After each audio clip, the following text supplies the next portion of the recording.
I think passive income eats net worth for breakfast, lunch, and dinner, because the more passive income you have, the natural byproduct is going to be that your net worth grows. But now you have utility today. You can actually use these dollars. You can do something. You can live life today. So to me, that's way more important than net worth. That's gold. Like, that can change somebody's life. You need skills, you need discipline, you need reps. I see a lot of entrepreneurs making these risky bets in early stage companies, but that's most likely not going to work. I don't like bets like that, but when I do make bets like that, I want it to come from... Are you tired of complicated business advice that rarely delivers any real results? I'm Preston Brown, and I've built a 9-figure portfolio by following simple business formulas that anyone can use. In my new book, Your First Million Made Easy, I reveal the exact system that I've used to generate hundreds of millions in revenue. And it's frankly a system that works in any industry, with any business, and yes, in any market. The good news, it's not about hustle. It's not about running or working or struggling. And what it is about, creating money instead of just earning it. Because earning money is slavery, while creating is freedom. It's about stopping the cycle of managing by crisis and building a business that doesn't depend on you. Transforming your business from a high-paying job to an asset that generates money even when you're not there. Whether you're a startup or an established company, this formula will transform your business into a profit-driven machine that gives you the time and freedom to focus on what truly matters. Grab Your First Million Made Easy now, and let's start the journey of financial freedom together. I look forward to being a part of your story. Welcome back to Problems to Profit. Guys and gals, family, friends, I'm so excited. I have to be honest. I have somebody that I admire on the show today, and you are going to get a level of value that is going to blow your mind. Now, this gentleman, Justin, we were a part of a mastermind, and you know, it's nice and it's fulfilling and it's wholesome.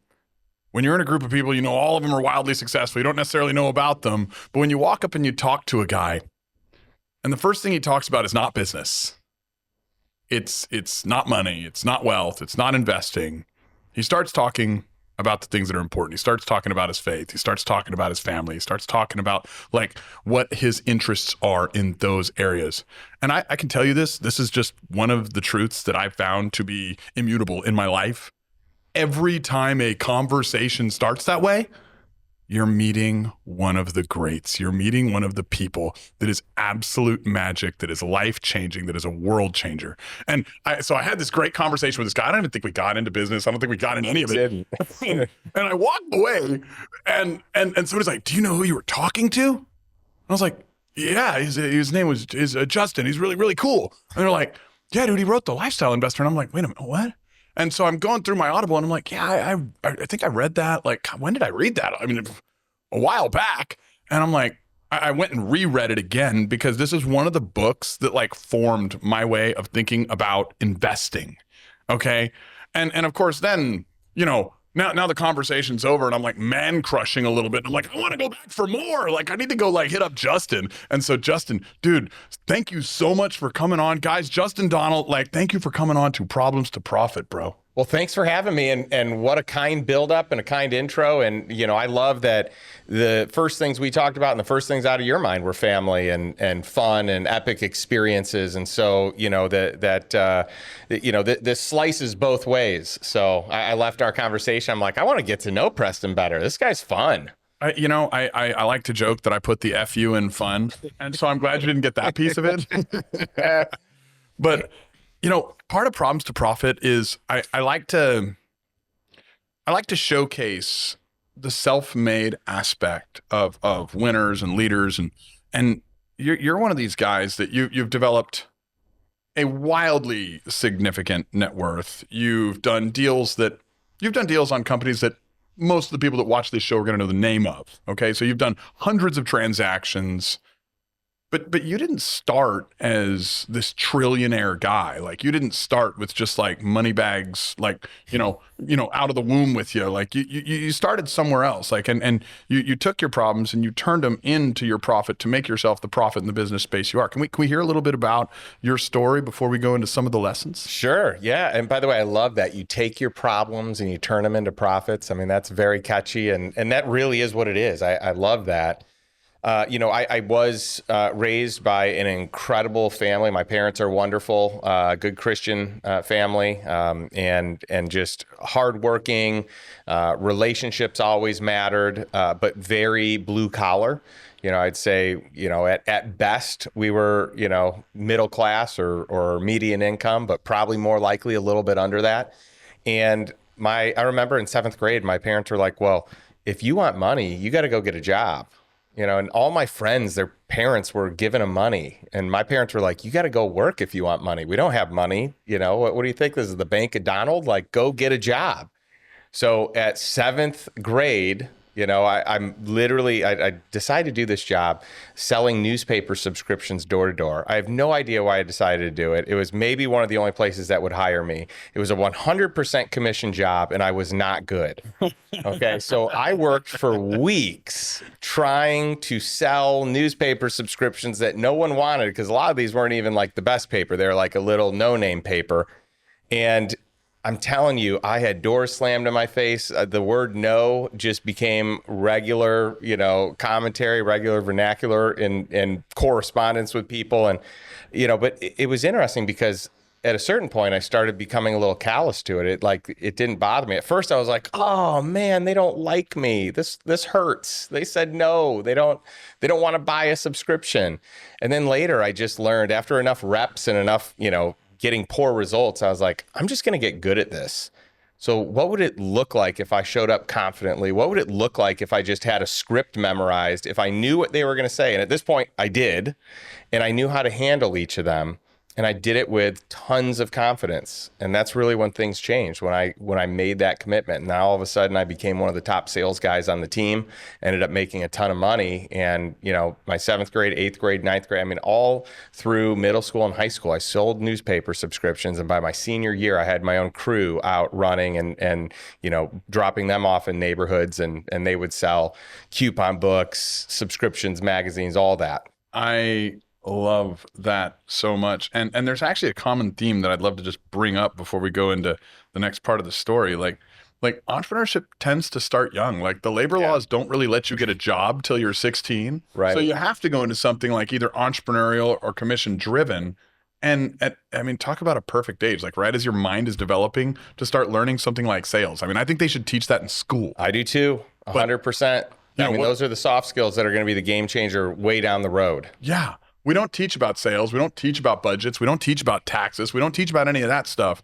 Gender ideology might be something we need to, pump into our fifth grader's head, but not sales, right? Or personal finance, to make matters worse. Like two of the most important things, communicating with people, sales, personal finance, investing, like none of this is covered. And it's some of the stuff that is maybe the most important. Because if you want to hit all the other items, we had this thought with the mastermind that I was a part of that we've talked about. And we said faith, family, fitness, finance. These are the four cores to the human experience. And like four fingers held up on your hand, they may not be the same, but they're all tethered to one another. And if you want to have the time to honor your faith, if you want to have the ability to go and get to know your wife at the highest level, you have to give her presents. That takes a lot of time. Yeah. You want to take care of your fitness. You might need half an hour in the gym every day. It would be really nice to have the finances to be able to afford to buy back enough time to get there. That's right. Why? And to be able to afford the highest quality, type of services, right? Like if you want health to be so important, well, let's look at who the best in class is, and let's have the means to be able to afford it. So we've started this episode off, which I can already tell is going to be good, with a lesson in history, because I don't know very many entrepreneurs that are at your level that didn't start learning to sell young, and maybe also a parenting tip for people with kids. That's great. Anyway, continue. Well, from there, my parents had said, we want you to go to college. We didn't, my parents didn't graduate college. No one in my family had graduated college. So to them, it was going to be, really, let's call it a success if their child or children, I got a brother too, younger brother, if we can graduate from college. And so, at that point in time, my parents didn't really have the means to put me through school. So I had to figure out how to do that. And I was going to go no matter what. I wanted to be the first person in the family to graduate. I wanted to figure that out. And so that's when I found this company, Cutco. And that's really how I paid for my way through college. I sold kitchen cutlery and cookware on an in-home appointment basis, starting out with friends and family, getting leads and referrals from there, and did really well. I ended up, making enough to pay for college, graduated debt-free. I mean, I made a lot of money, but I worked hard. I mean, I put my head down, and it helps to have a great quality product. Before I was selling newspaper subscriptions, which I'm going to argue is not a very high quality product. Maybe some people like them, but we are selling the inferior products, right? It makes a big difference when you have the highest quality product out there with this incredible guarantee, a forever guarantee. So, as a youngster, I can have confidence sharing this with people that are twice or three times my age, that, they need high quality products in their kitchen. And so that was a great step forward for me. Again, soft skills, sales, meeting people, talking to people older than me, looking people in the eyes, shaking hands, all these things. And then I decided that I really wanted to get into management because I actually enjoyed leading people more. And so I learned how to build a team. I learned how to hire receptionists, and I learned how to recruit people and get insurance in place. And is this all still at Cutco? this is also at Cutco. Okay, yeah. wow. Yeah, and so we ended up being one of the top offices. This is while I was still in college. So in between my junior and senior year, that summer I opened up an office, and we did great. And I had such a good time. We had two of the top reps in the company, out of the top either 50 or 100 reps, we had two of them. And so I was so pleased that, I could actually be good at this, at coaching people. And it was fun. It was a lot of work, but it was fun. And I just went on to continue moving up and building a big organization under that umbrella for years, before I transitioned into more of the consulting role that I, basically all the skills that I learned coaching and teaching people, building leadership teams, creating comp structures, ongoing training, retention, leadership development. I mean, all those things I was then able to teach other companies in an advisory or consulting role, for, the next iteration of really what I would call, we could call it my second business, but I would say like my first real business on my own, right? With Cutco, there was fulfillment. There was a back office. Like I didn't have to do everything. I did a lot, but I didn't have to do everything. So my first real business on my own where I had to do everything, was that. Oh, you started in consulting. Yes. So not typically a super high margin business where it's easy to get through, and probably at a point in time where everybody on Instagram was also a consultant, right? Yeah. Tons of people. Yeah. But again, it's a business where if you offer enough value, you're going to retain your clients. You're going to help them grow. You're going to, they're going to see things pretty quickly if you know what you're doing. So there are a ton of people, but a lot of them will fizzle out. A lot of them won't get, hired on. A lot of their contracts will get terminated early. And it makes sense that you came from a world like Cutco because you understood the value of brand and you understood the value of delivering a quality product. And it wasn't just the sale and the flash in the pan. You had to follow through with all the other pieces. I only bring that up because having done consulting myself, that is not an easy industry. No, that's one of the hardest industries. You have to deliver. Yes. Yeah. Or you're the easiest person to divorce. Yes. Yeah. That's so cool. Okay. Well, we've gotten you through college, and we've jumped kind of to the consulting, and I don't think you ever really stopped consulting because you're still in many ways a consultant today, but you moved from consultant kind of to investor to syndicator. Was there a path or a journey through that or to that you? Yeah, certainly. I mean, so what started happening is sometimes instead of a consulting gig, I might get offered an advisory gig. And so instead of taking money today, maybe I'm investing some stock, or maybe I have an opportunity to invest in a company at some preferred terms. And so I'm starting to see the power of, maybe it doesn't make sense. Like if I believe in this team and these people, maybe it doesn't make sense to take money today. Maybe I shouldn't be working off of a retainer and some ongoing fee, maybe it's part that and part equity. And so, that was kind of interesting to kind of look through. But at the same time, I also was kind of, on the precipice of, do I continue trading time for money, or do I actually buy assets that produce income so I don't have to be on the clock? What was the shift there? Like where did that question come from? Because I think it's a question a lot of people have, but maybe they put it aside. Where did that question come from? And how did you come to the point where you were like, this is going to be one of the formative questions of my life? Well, I'm a big reader, and I've read a lot of books over the years, and Rich Dad Poor Dad was one that really kind of got me started down this path, and really Cash Flow Quadrant, Robert Kiyosaki's second book, like that's the one that really stuck.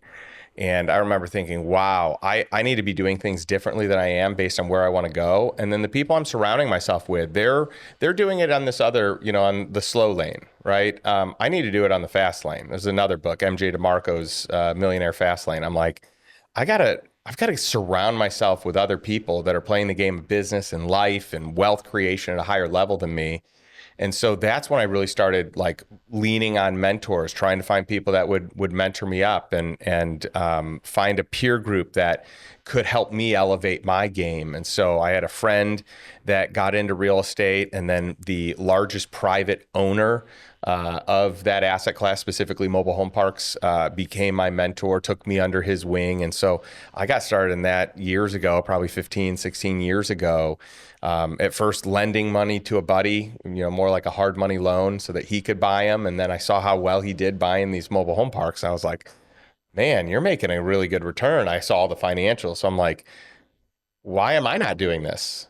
And luckily he's a good friend. And he's like, well, you should be. I told you should be. But since you weren't, I was just borrowing money from you. So that's when I decided, all right, well, I'm going to do this. And I bought my very first property. And that property replaced my wife's income. She was a teacher at that time, and our schedules didn't really line up great. And so that single purchase bought her time freedom. She retired, and that's when we started our family. So how many years ago was this point in time? Yeah, so we're around 15 years ago now. So 15 years ago, first large purchase, and it empowered you to start your family. Yes. How many times do we hear different guests, different amazing people say that one decision that was life-changing? I love that story. You told me that story, I think, maybe the second time we talked. Yeah. And it's such a good story. I'm so glad you're sharing it here. Well, I love it because originally I was looking at how do I replace my income, but that wasn't the right answer. The right answer is how do I replace my wife's income? Right? Like that was a better answer for us as a family. And it was an easier hurdle because I was making more than she was at the time. And her time was more restricted than my time. As a teacher, there's very little flexibility. So that really became the path. And then shortly thereafter, we bought another park, and that replaced our survival income. And then we bought one more, and that covered our lifestyle income. So from that point on, every other property we bought, every other investment we made was all surplus income. It went above and beyond what it cost us to live. From my perspective, you wrote one of the books it's almost an investing Bible. Okay. Now, I don't want to defame the Bible, but like it is a very good book that every investor out there should read. And it was formative in my way of looking, where do I put my money? Okay. I love business. I think money is created at the highest level in operating a business well. But once you have the money, putting it into things that cash flow is it's one of the most important understandings that anyone can have. Where did that, at what stage of the journey, like in the last 15 years, did that book hit and you're like, I need to write this down. I need to document this. The world needs this. Yeah, thank you for the kind words on the Lifestyle Investor book, and I love hearing that it was a pivotal book for you, and for me, I had this in my head for a long time. I had friends for years saying, you need to write a book, you need to capture these ideas, you need, the world needs to know these things because it's not taught. And I just remember thinking, yeah, whatever, it's not that big of a deal. But I had one of my buddies out here in Austin. We've got this lake. It's actually the Colorado River, but it's dammed, and we call it Town Lake or Lady Bird Lake now. It's been renamed. And we're walking around this lake, and my buddy says, hey, I've been talking to you for probably a decade about writing a book. You've made no moves. What happens if you die and your daughter doesn't learn all these things you know about investing and money and compounding your wealth? And that literally is all it took. Like, I felt like I got punched in the gut. I felt like the wind physically got knocked out of me. That's a good friend. Yeah. And I said, John, you're right. I need to do this. And the next day I started writing it. And actually, I say write it, I actually recorded it. So I just walked around that same trail with a microphone on my phone. I literally just dictated ideas for days and weeks and months and transcribed it and put it in order and added to it and subtracted from it. And that was it. And we're going to put the link to the book in the show notes. So we will make sure that is there for everybody. So like you can pause the show and go click the link, or keep watching and click the link at the end. Well, and something else really cool about the book. So it started off, I didn't have high expectations. I didn't know, I had a friend say, if you ever sell 10,000 copies of your book, you're, one of the top books out there. Like most people don't even get to 10,000 copies. So I decided that my lifelong goal would be to hit 10,000 copies. And if I did that, that'd be really cool. But we sold 10,000 copies, I think, on day 2.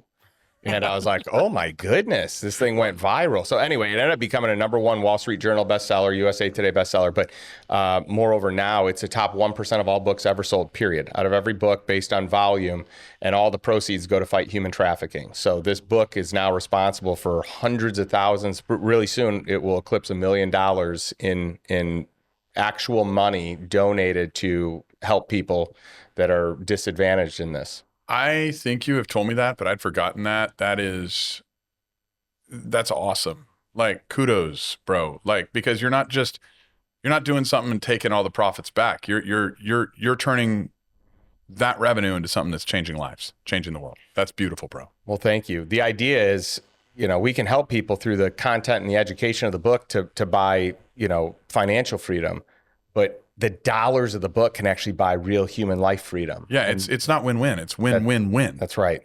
Man, we have gotten parenting advice. I think we've got some marital advice on you need to set your wife free first. Like that. I mean, that's real, man. Like, that's beautiful. We've gotten some business hacks. We've got access to a new book. I mean, I was reading. I mean, I like to chat GPT people. Okay. And even though I knew you, I chat GPT June. It's like over 200 successful deals. And it also, it says way too much about your net worth on chat GPT. So now everybody's going to chat GPT you. I try to scrub that. I'm telling you.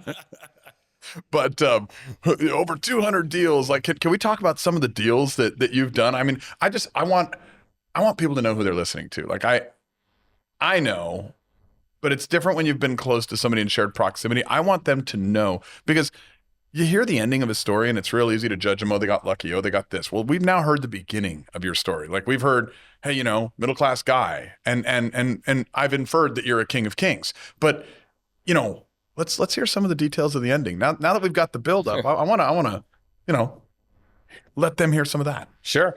Well, one thing I will say is I am very risk averse. So my goal is to not lose money. So I have a small percentage of money that I'll take big swings with, but the larger, portion of our net worth and of our assets, I really like them to go into deals that should work out.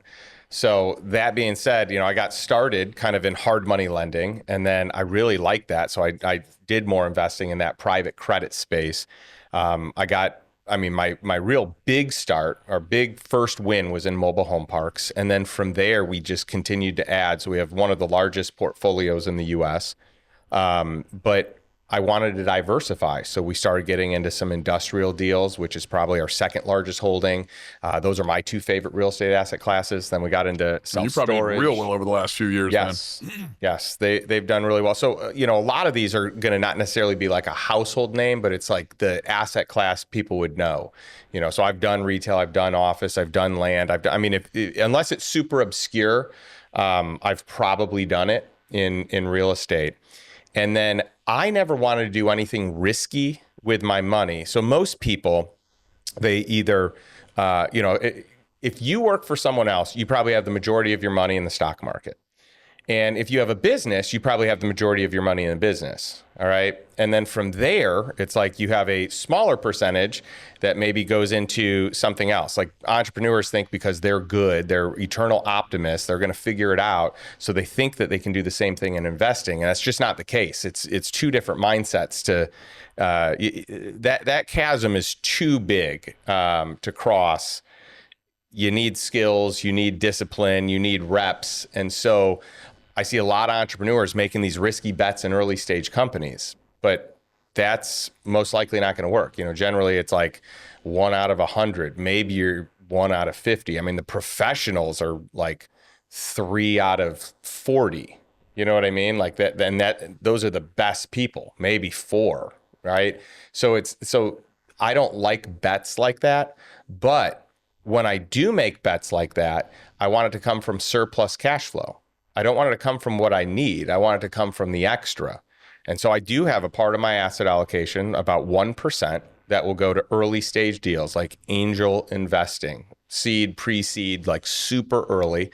And my anticipation is I'm going to lose virtually all of it, except for 1 or 2 or 3 deals that hopefully will make it. But the power law tells you that if you don't have the numbers, I mean, if you're not, 100 to 400 deals, you're probably not going to have that happen. They're all going to be losers unless you're lucky, right? Because it's a numbers game there. So I don't like investing in these big name companies unless they are big name because they've done well, because they're more profitable, because they're later stage, right? And so, I'm a huge fan of AI. A lot of people this is the thing, and AI. I mean, I've been investing in AI for like 7 to 10 years. So it's not like this new thing that just came around. And so I've gotten into all the big companies early, right? I'm in Anthropic and OpenAI and Cohere and XAI and Perplexity. I mean, you name it. I want to have a piece in those. And again, that's all surplus income. That is all coming from cash flow that goes above and beyond what it costs me to live, because I still know that those are high risk. Some of them should pan out, but not all of them are going to pan out. But if you've been going for 7 years, you're probably riding a pretty good high right now. I've got some really good positions in those, but keep in mind, this is just paper money. Until a company has a formal exit, it is not real. And on paper, it looks good.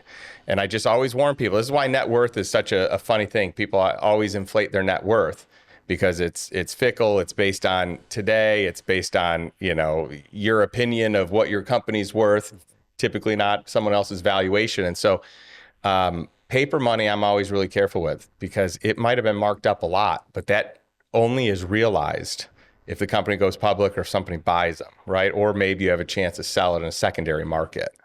That's a really great point. And I'm interested in diving into that too, because there's so many ways we can go here. This is so good. This is such gold. I almost did an ESOP, and I'm glad I didn't, because the company's, just taken off since then. And had I ESOP'd, I would have sold way before the upside hit. But yep. I got a $105 million valuation on the company on my ESOP.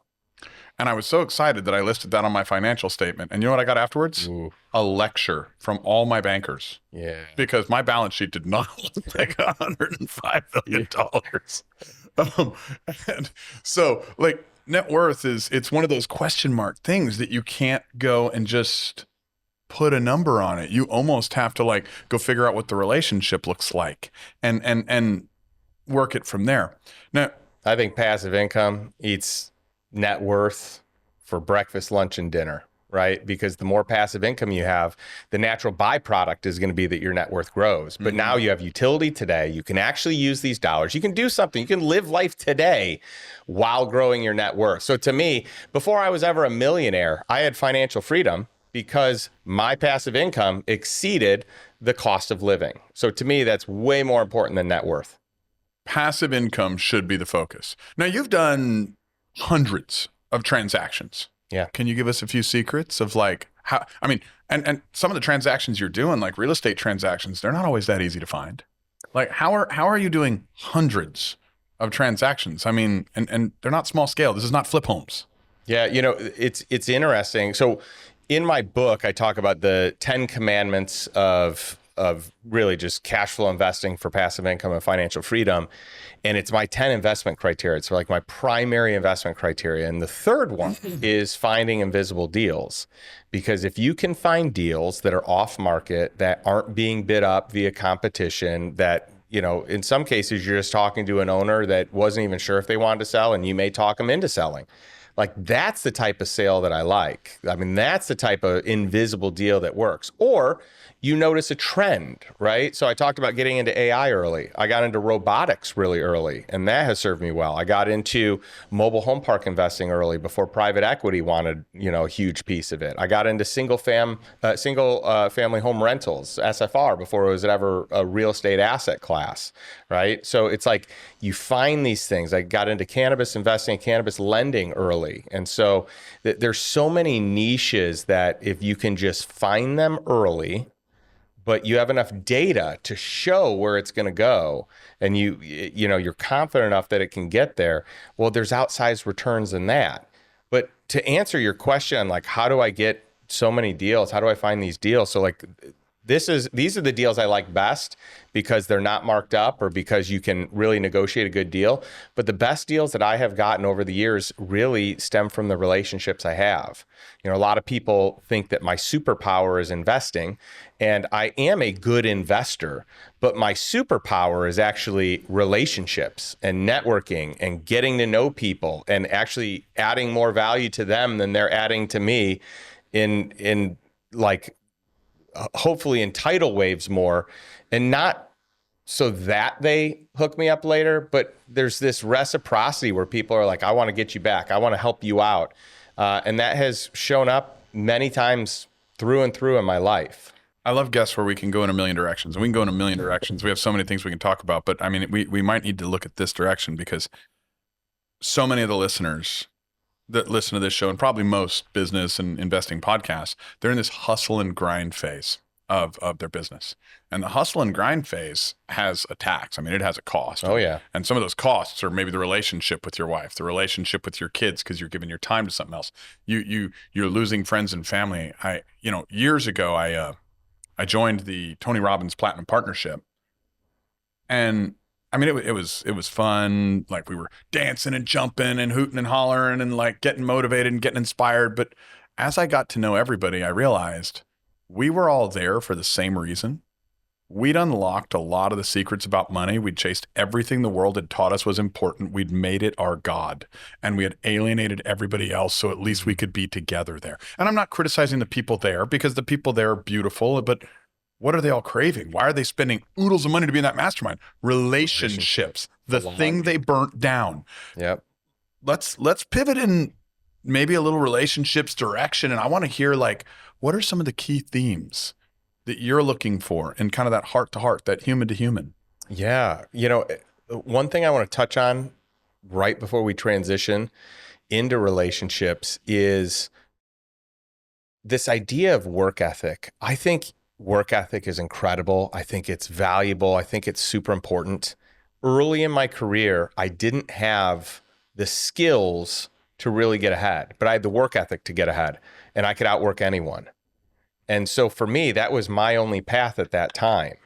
Well, once I started focusing on my skills and sharpening my skills, using my intellect more, using relationships more, peer groups and mentors, shortcuts, I started recognizing that I shouldn't be grinding the way that I'm grinding, that that's actually the lowest grade way of running a business or being in business. Maybe you work for someone else and you're grinding that same way, which we can make an argument might be a lot worse because it's not yours, right?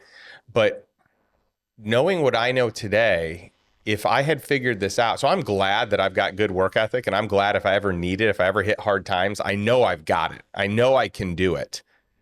But that actually held me back from really accelerating, because it's the skills, it's the precision, it's the relationships, it's the learnings, it's the education that can really let you kind of level up. And so I don't want to fall back on work ethic. I want to fall back on intellect. I want to fall back on like the things that can really move the needle. Like, that's gold. Let me just repeat that back to make sure I understand it, because I think, if I want to hear it right and make sure I'm understanding it right, I know the listeners need it too. The thing that might have been the thing that got you started and got you to the launch pad to turn you into who you were was also the very thing potentially holding you back. that can only get you so far. That work ethic can only help you build the launch pad, but it's not going to flip the switch and set the rocket going. That's right. I know a lot of people in construction that work harder than anyone else I know, but they're not getting ahead, right? They may be doing better than what they could be doing. They may be getting more hours. But for me, that realization of like, I need to work smarter, not harder.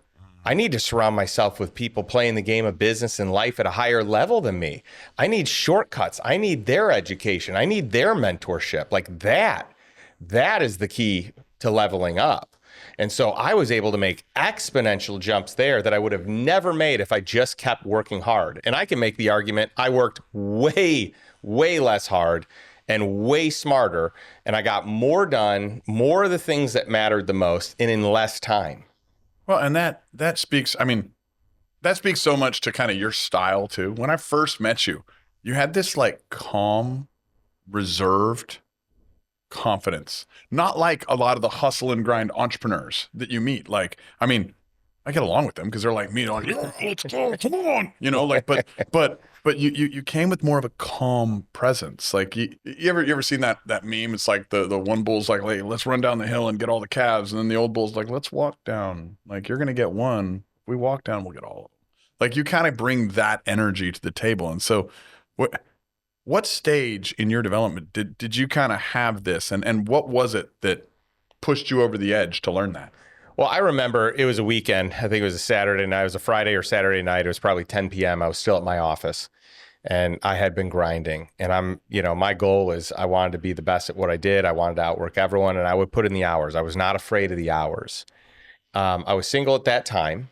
And I remember my friends were reaching out. They're, hitting the bars or hitting the city, and they're like, are you coming? When are you coming? When are you getting here? And I'm telling them like I'm still at work and, they think I'm crazy.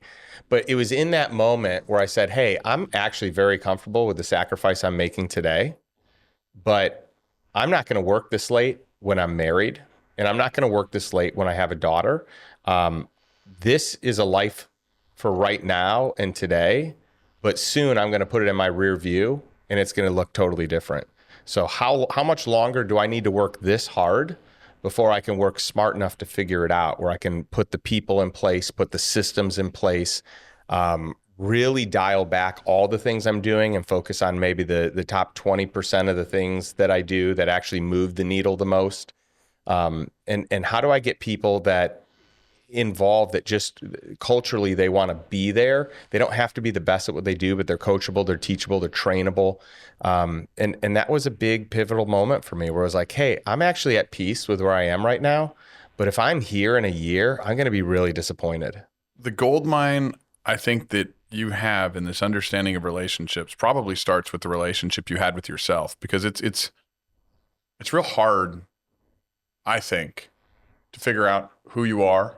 And more often than not, at least when I'm looking at who am I, I'm more looking at who am I not? Because I know who I'm not might change like every year. Like, I'm not the same guy I was last year, and I wasn't the same guy last year that I was 5 years ago, right? Like, but you seem to have a very keen, intuitive, like, look into you, because it's not easy to make those internal shifts. Like, your identity can be who you are, but it's also the prison of who you have to be for most people. And certainly. I love that you're bringing down and simplifying the work ethic piece. And thank you for sharing the story of how you changed it. I mean, that actually resonates with me. My mom, at one point, we were driving down the street and it kind of relates to your story. She pointed out the homeless guy and she said, you see that guy? Is he lazy or hardworking? And of course, I'm a kid. Well, he's lazy. And she's like, no, he wants to be lazy. That's why he has to work harder than anybody else in the hot sun holding that sign all day long. And I'm like, ooh. And so it's almost a paradox. It is. Like talk about the curse. Wow. That's good. You just gave gold, bro. Like, that's gold. I mean, if people get nothing else out of this podcast, which if you got nothing else out of this podcast, you really need to get a Q-tip and fix your freaking ears. But that's gold. Like, that can change somebody's life. Well, thank you. Let's talk relationships. Yep. What are you looking for? Because, I mean, we live in a transactional world. And I think the transaction has been demonized a lot in popular culture. People be, or president's too transactional. But I also think on the paradoxical side of the transaction, it's what creates human relationships. Like it's a transfer of action if we go to the root of the word. And so it's critically important, even though we demonize it, which is foolish. What are you looking for to find that compelling relationship? Because I guess what the difference between conditional love and unconditional love is conditions, right? Yeah. But even if we want to say we unconditionally love our spouse, we can ask, were there vows in our marriage? Yeah. And are those conditions? That's good. Which means we have to start looking at like, what is a relationship really? I'd love for you to kind of dive in and define the word relationship, and then we'll grow from there to you, as it is to you. What is a relationship to you? Yeah. I mean, a relationship to me is just, it's two people that are being fully honest, fully transparent, earning each other's trust, and having a fun time doing life together. To me, it's like transactions are going to happen no matter what. So I actually want those transactions to happen with the people that I love and appreciate the most, and the people that I have the most respect for, and the people that have earned my trust. So, I talk all the time about, I love to do business with the people that I do life with. Like that to me is just a great practice. Those are the people that I trust. So why not do business? Why not, figure out ways that we can both win? I do think it's important to not treat a relationship like a transaction, right? I think that's dangerous. But in my practice, I am trying to give more than I receive. I love when I have friends that do that same thing, right? And I can see that behavior, but I still want to outgive them. I still want to outdo them in a way, not for me to be better, but in a way where no one can ever question that my intention is to help them. I love that. Can I tell you what I heard? Because Yeah. I mean, you said, I'm looking for people that are honest, that are transparent. I want to do deals with the people that I'm doing life with. But I heard you say, I'm looking for a set of values in a person that align with me. Yeah. And that's like transactions are, I mean, they're interesting. I've studied transactions. I love transactions. Like, I mean, a transfer of action, if I unconditionally transfer action to you, it starts with me, it goes to you. I've created a line. A line has a beginning and an ending, and an ending, right? So Yeah. it's finite. But if I do that same line to you and 10 other people, and I have no conditions set on that transfer of action, and you come back, and maybe it's not even in kind, just give me a hug and a thank you. What have you done? You've reciprocated on my transaction. You've created a circle instead of a line. There's no ending to a circle, so you've created a relationship. So like, I mean, I think transactions are the foundation and formation of human society. So people often demonize them, and I don't think anything should ever be transactional. But I heard you say, I look for values where I can transfer action safely and productively with people. Did I hear that? I think you hit the nail on the head. Yeah. How do you start a relationship? Like where do you go to meet people? Because one thing that I've found as an entrepreneur, and I think this is going to be value for the people out there hearing it, I'm terrified of people because my first thought is, you want something from me. Like, and I don't necessarily have a problem if they want something from me, but before you want something from me, I want you to want me. And so like, I'm, and this sounds so not masculine, right? Like, but whatever, I'll be vulnerable. I want a safety. Like, I want to go, and I don't care if you're worth $1 billion or 10 billion or $1 million, or like, probably my best friend in the world is a dentist, and like, I could buy his practice with my spare change. Okay. Mm-hmm. Like, I mean, I'll take him places because he can't afford to fly on the plane. Like, but I don't care because he loves me. Does that make sense? Yeah. Like, what are you looking for in a person to find it? Like, for me, I'm just looking for the safety of, I want to be around you. What are you looking for? Yeah, I mean, I think I'm really gauging, like, do I want to do life with this person? Do I enjoy their company? Are they fun? Are they funny? Do they tell me the truth? Do they tell me what I need to hear or what they think I want to hear? Like, I want to know, I want to be in real relationship, not just some fake propped up relationship. So I want people to call me on stuff. Like, a good friend should call me when I'm in error, or if I'm, if I've been rude or whatever. Like, I want to be called on that.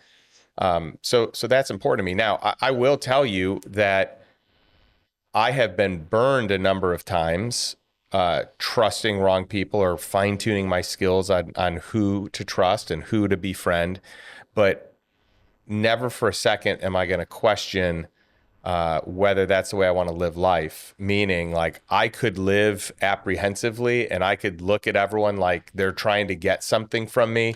And that's going to create a pessimism, or it's going to create just an energy that I don't think I want to be around.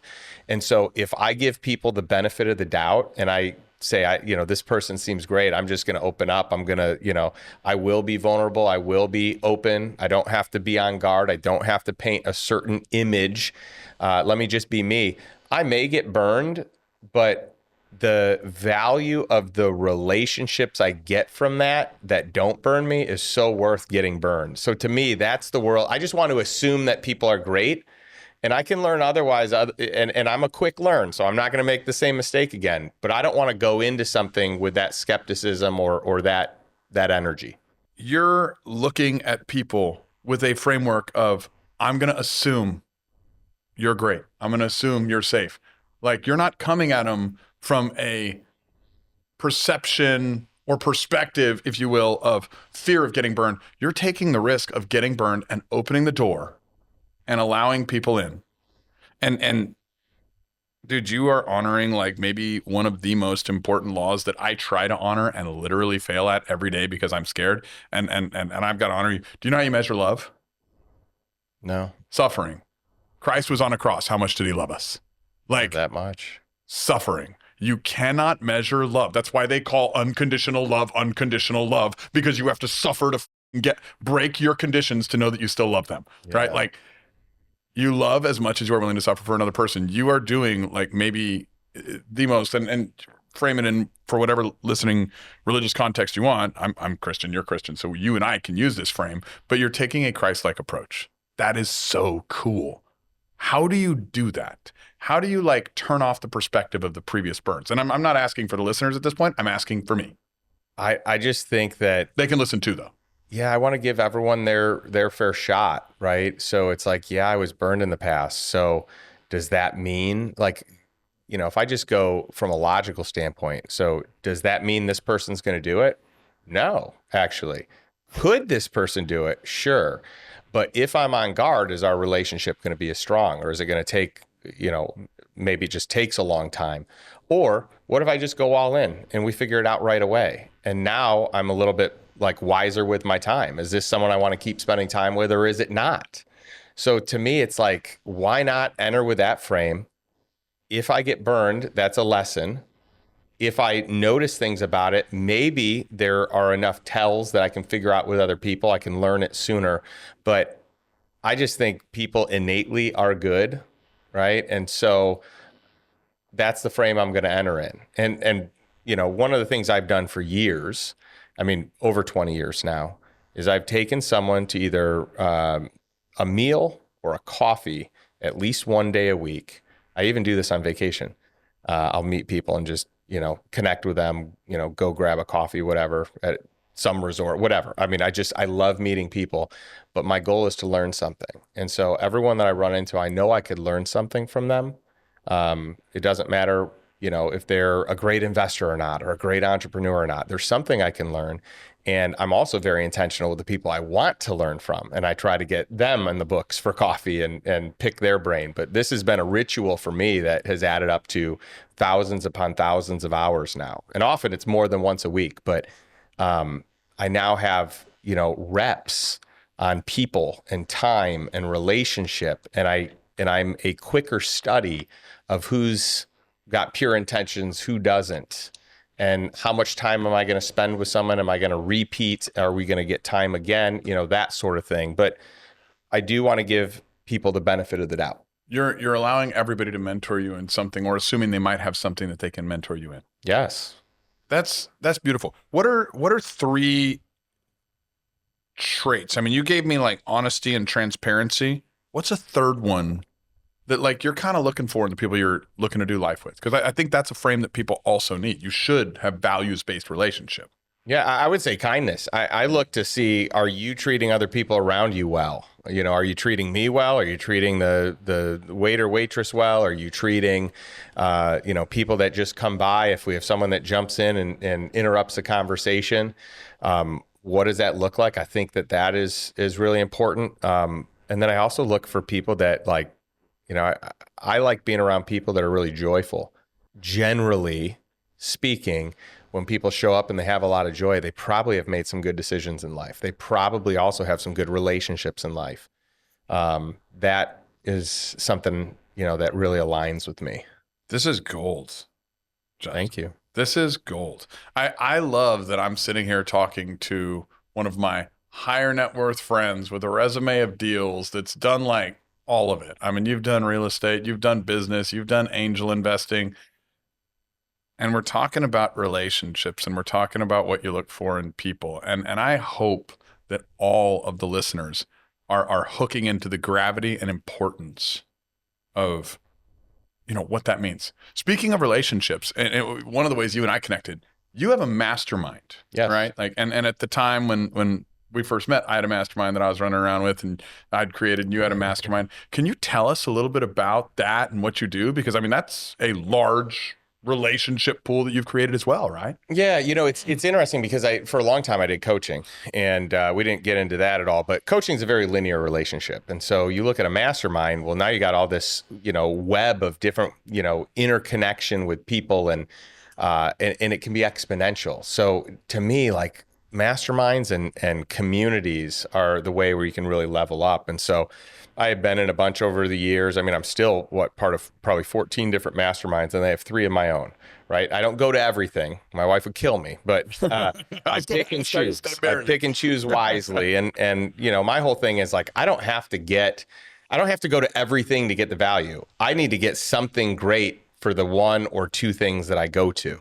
Right. So the way I look at ROI is probably different than most people. Like, I don't have to have 100% attendance to ROI. I could go to one event, meet one person, have one conversation, have one mindset shift, find one strategy.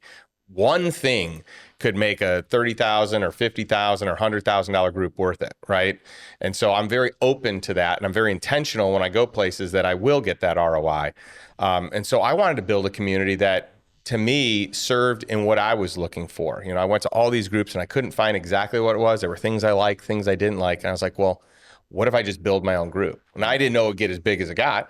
I didn't know it'd become, the one of the top rated masterminds out there, but it's an incredible place for me to have community. What we try to do is democratize what billionaires do, what a single family office does on behalf of a billionaire client. So what does their asset allocation look like? How do they invest?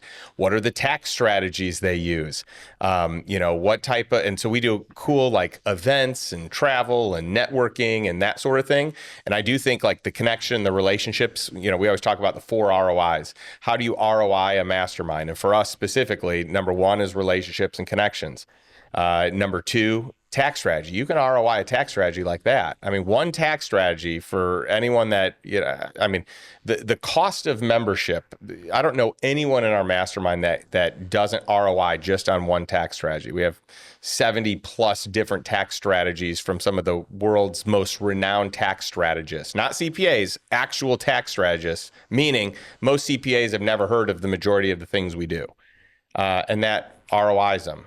So I like this, and I need to frame this as importance, but I also want to make sure it's categorized to the people that need it. The right tax strategy makes the mastermind free. Yeah. Or very profitable. Like, you can go pay 50, 100 grand to be in a mastermind, and if they show you something that's going to save you $500,000 a year, you better rejoin next year. That's right. Like you need to come back, right?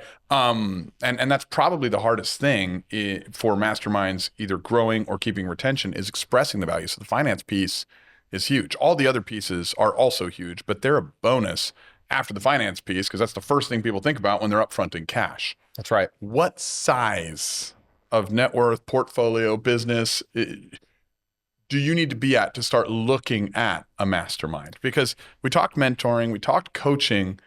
I'm kind of with you. I've gurued people, and I've had mentors that took me wrong. I love the mastermind space. I'm in a few right now, and it's beautiful because like how we met, you get around people that are playing at the same level you That's are. right. And you don't have to guru anyone. You're just peers, but you're still getting gold. What size of an entrepreneur, investor, employee, where does somebody need to be to start looking at a mastermind? I think you could be at any size and you start looking at a mastermind and you find the right fit for you. Now, that doesn't mean they'd be right for lifestyle investor, but you don't need to be in lifestyle investor. There are tons of masterminds out there, right? So it's like, if I'm going to spend my money, I want to spend it on, first and foremost, let's say, family and experiences, health and wellness, peer group, and mentors. So that to me is where I pour my dollars. And maybe we can just say peer group, mentorship. We could have 4 categories.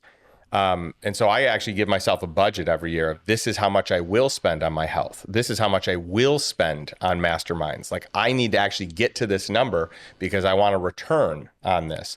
So I think at whatever level someone's at, your goal should be to be around people that play the game at a higher level, the game of business, life, wealth creation, whatever it is, health, you name it. And so any level, find a peer group, any level, find mentors. Now, for us specifically, we deal a lot with entrepreneurs and very high income earning business professionals, probably 20% high income earning professionals that work on behalf of someone else. C-suites, attorneys, doctors, right? 80% entrepreneurs. And net worth really ranges from probably, 5, 10, 15 million to, 500 million plus. So it is a wide range. And we've got a smaller group for those that are probably more in that $1 to $10 million range. And then we've got our young adults program for 18 to 35 year olds. That is kind of like an entry level point. But to me, find one. It doesn't have to be lifestyle investor branded. Just find a mastermind because the peer groups, that's where you can take things to the next level. Your reach in life is going to be directly correlated with your relationships. That's right. And I'm going to put your website in the show notes so that people, and I love what you're saying, go find one. And that's beautiful. Yes, you should. But also if you're listening to this episode, go check out his, go make comparisons, go look around, because when you can hear somebody that has the results, maybe who you should be following. Yeah. Thank you. Appreciate Absolutely. It. Justin, this is gold. I could pick your brain for hours or days, brother. But I also want to honor your time. Is there anything else you want to just put into the hearts, minds, spirits, and thoughts? Yeah. The thing I say at the end of my podcast every week is take some sort of action. Like what's one step you can take today to move towards passive income, to move towards financial freedom, and to do it on your terms. So most people live life by default. How do we get out of default mode and move into intentionality, move into design, right? Being proactive, not reactive. And so that would be my challenge. It's like, you can't do all this overnight, but if you do take a step each day, you're going to be really far next year. I love that. Take one form of action today. Take one form of action every day. So today, what I'd love for everyone on the show to do, go into the comments section and comment the action you're going to take. Are you going to be downloading The Lifestyle Investor and starting a good book today?